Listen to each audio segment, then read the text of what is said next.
તો અમદાવાદમાં વૈષ્ણોદેવીથી ચાંદખેડા ત્રાગડ તરફનો અંડરપાસ ખખડધજ હાલતમાં જોવા મળી રહ્યો છે। અંડરપાસમાં છત ઉપરથી સતત પાણી ટપકતા લોકો પરેશાન બન્યા છે। હાઈવે ઓથોરિટીની કામગીરી પર અનેક સવાલો ઉભા થયા છે। અંડરપાસ રોડનું સત્વરે રિપેર નહીં થાય તો નુકસાનની ભીતિ સર્જાઈ શકે છે। કેવું મારા ડેલી સર્વિસ જવાનું હોય આ રોડ ઉપર એટલે નકરૂટ ફૂલ ટ્રાફિક હોય, ઉપરથી પાણી પડે છે અને નીચે ભરપૂર ખાડા છે અને આમાં નુકસાનકારી છે બધું બરાબર। એટલે ટ્રાફિકના કારણે પબ્લિક બહુ હેરાન થાય, આવવા જવામાં બહુ તકલીફ પડે છે। એટલે ગુજરાત માધ્યમથી બોલું છું તો તમે આ અંડરબ્રિજનું કોઈ કામ કરાવો, નહીં તો બહુ મોટું નુકસાન થશે। હા, એટલે ઉપરથી પાણી પડે છે, નકરા ખાડા પડ્યા છે નીચે અને નીચેનું તળિયું બિલકુલ તૂટી ગયું છે।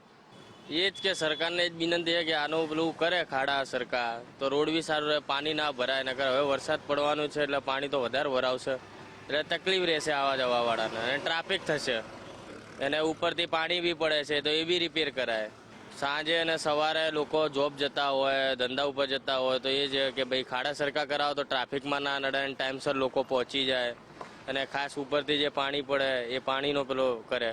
ચોમાસું શરૂ થતાની સાથે જ અમદાવાદ શહેરમાં વિવિધ સ્થળોએ પાણી ભરાવા, ભૂવા પડવા અને ખાડા પડવા અને ખરાબ રોડની ફરિયાદો મળતી હોય છે। પરંતુ હાલ જે આપણે દ્રશ્યોમાં જોઈ રહ્યા છે તે વિસ્તાર છે વૈષ્ણોદેવી સર્કલથી ચાંદખેડા તરફ જતા ત્રાગડવાળા રસ્તા પર જે અંડરબ્રિજ છે તે અંડરબ્રિજની હાલત આપ જોઈ શકો છો કે અંડરબ્રિજના ઉપરથી જે પાણી છે તે પડી રહ્યું છે। એટલે કે ક્યાંક ને ક્યાંક આ જે અંડરબ્રિજનું ઉપર પાણી પડી રહ્યું છે તે જો તાકીદે રિપેરિંગ કરવામાં નહીં આવે તો અહીં અંદરના જે સળિયા હોય જે બાંધકામના તેમાં ખાસ જે કહેવાય કે સડો લાગી શકે। બીજી તરફ આપને નીચેના દ્રશ્યો બતાવીશું તો રોડ જે છે તે ખખડધજ જોવા મળી રહ્યો છે, ઉપરથી પાણી પડી રહ્યું છે।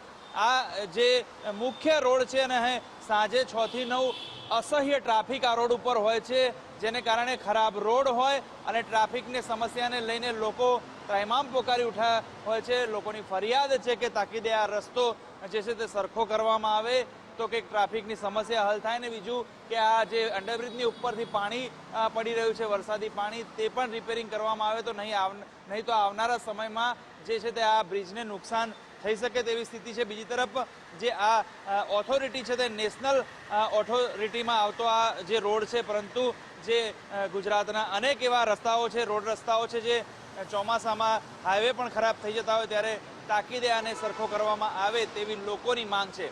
કેમેરા પર્સન નરેશ રાજોરા સાથે સચિન કડિયા, ગુજરાત ફર્સ્ટ, અમદાવાદ।